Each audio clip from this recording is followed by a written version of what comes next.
Quando eu falei que não podia elogiar muito essa seleção brasileira por ganhar da fraca Coreia do Sul, eu avisei. Eu falei, a mesma Coreia que perdeu para a fraquíssima seleção do Tite na Copa do Mundo por 4-1. Ele tem sido direto, ele tem passado os recados, ele tem dado as ordens, ele fala tudo nas coletivas, como vi nenhum técnico falar até hoje, mas hoje ele tem a parcela de culpa dele.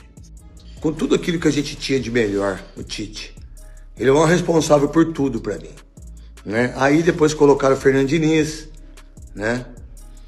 E aí, só que tem uma coisa, eu acho que eu gostei do primeiro tempo da seleção brasileira, jogou pra caramba. Olha a reação da mídia brasileira após a surpreendente derrota da seleção brasileira para o Japão por 3-2 de virada. Comentaristas não pouparam críticas ao desempenho do time de Ancelotti, que deixou escapar a vitória em 19 minutos. Quando eu falei que não podia elogiar muito essa seleção brasileira por ganhar da fraca Coreia do Sul, eu avisei. Eu falei, a mesma Coreia que perdeu para a fraquíssima seleção do Tite na Copa do Mundo por 4-1. Aí muita gente ficou, ai pilhado, você só quer criticar. Tá aí o que eu falei. Essa seleção brasileira não é nada convincente ainda.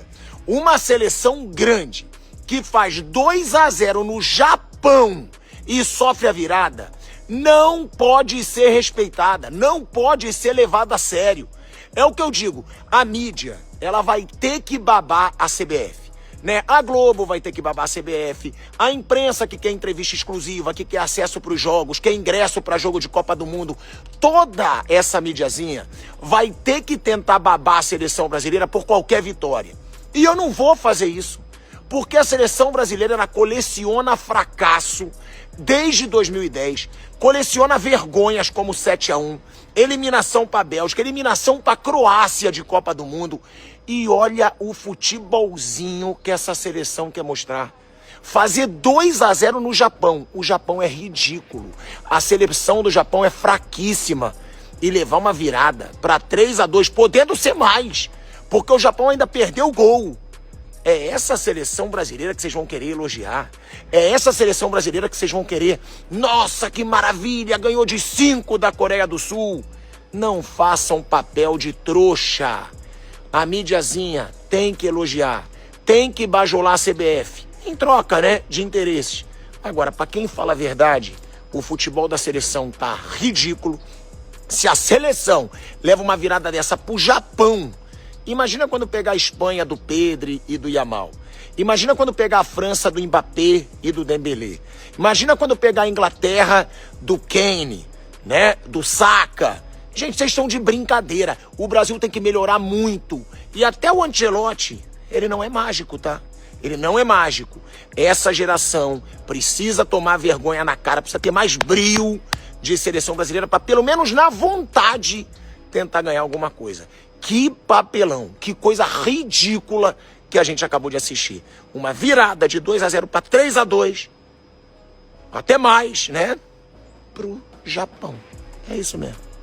Olha, pros pessimistas, né, que eu sempre tive entendimento que a seleção brasileira com o Tite foi uma das piores de todos os tempos. O Tite acabou com a seleção brasileira 2018 e 2022. Ele acabou com tudo aquilo que a gente tinha de melhor, o Tite. Ele é o responsável por tudo para mim, né? Aí depois colocaram o Fernando Diniz, né?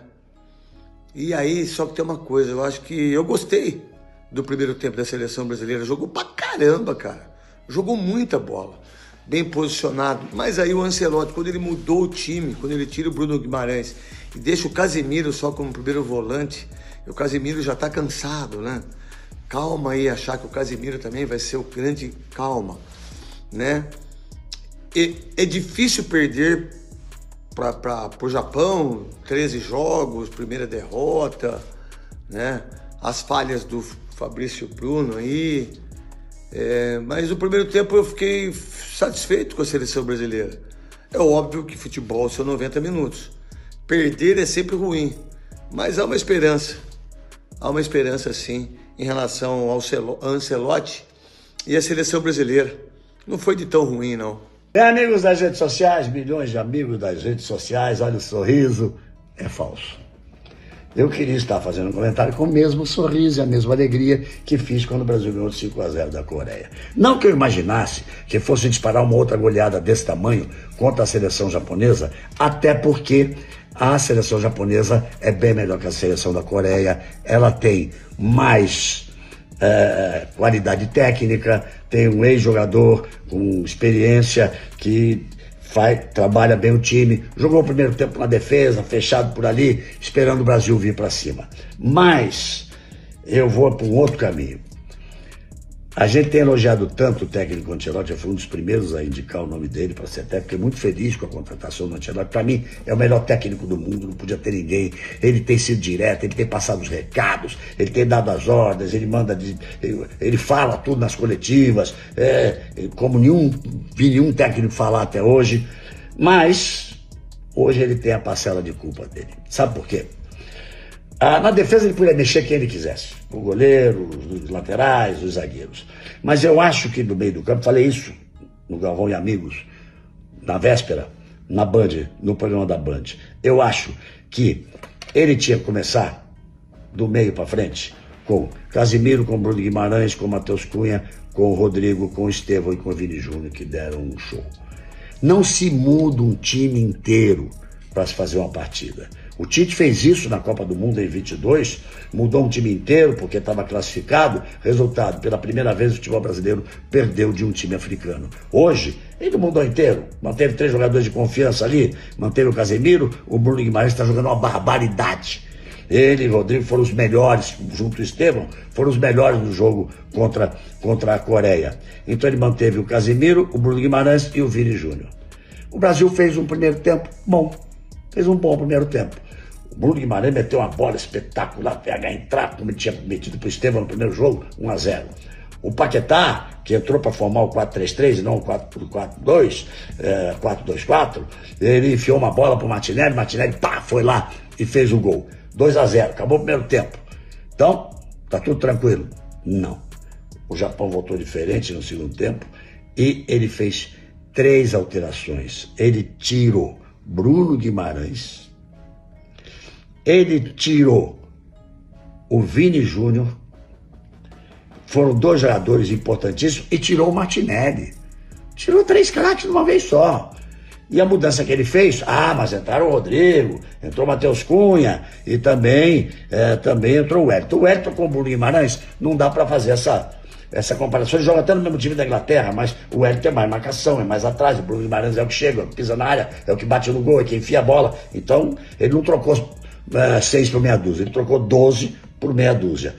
E aí, para mim, cometeu um erro quando ele colocou o Rodrigo preso na ponta esquerda. O Rodrigo tem uma camisa 10 nas costas, foi o 10 no jogo contra a Coreia e tem que ser hoje o nosso 10. O cara que vem, que gira, que faz as jogadas, que aparece por todos os lados. Isso ficou com o Matheus Cunha, não funcionou, o Luiz Henrique não estava bem. Aí depois entrou Estevão, depois entrou Richard, mas já tinha ido. Já tinha ido porque a defesa falhou, deu um azar pobre do nosso zagueiro, do Fabrício Bruno, que já está tão bem no Cruzeiro, escorregou numa saída de bola, deu o primeiro gol. Segundo gol, a bola chutada, ele entra 2 passos antes da área, bate nele, ele entra em desespero. E o terceiro gol, falha do goleiro, falha do nosso goleiro Hugo, que ficou sentido, tanto que quase falhou depois de forma perigosa, né? Então, se as lições têm que ser aprendidas, não se mexe o time inteiro, não se mexe. Sabe o que aconteceu? O Brasil jogou a primeira vez com o Japão em 1989, 1-0. De lá para cá, eram 13 jogos com 11 vitórias brasileiras e 12 empates. Agora são 14 jogos com 11 vitórias brasileiras, 2 empates e uma primeira derrota. Então eu fico na expectativa de poder voltar a sorrir. Vem aí a convocação de novembro contra 2 times africanos que jogam com mais habilidade, que gostam de atacar, mas que dão certas facilidades na defesa. E isso tem sido historicamente assim. Então que venham aqueles caras do jogo com a Coreia. Ancelotti, entra com o que você tem de melhor e aos poucos vai fazendo as suas experiências. Não faça tudo de uma vez. Tenha a sensação que hoje você aprendeu uma lição. Que venha o que o Brasil tem de melhor nos jogos contra a África, para vir melhor ainda em março, quando jogaremos contra a França e com um outro time europeu. E sabe, eu quero voltar em novembro, depois dos jogos contra os times africanos, voltar a sorrir, dizer que coisa boa, que seleção, que beleza esse time dirigido pelo Ancelotti. Vamos esperar e guardar o sorriso. E aí, torcedor, o que achaste dessa virada do Japão para cima do Brasil? Foi apenas um tropeço ou sinal de que a seleção ainda precisa melhorar muito antes da Copa de 2026? Deixa a tua opinião aí nos comentários. Não esquece de deixar o like, inscrever-te no canal e ativar o sininho para não perder nenhuma notícia quente do futebol mundial.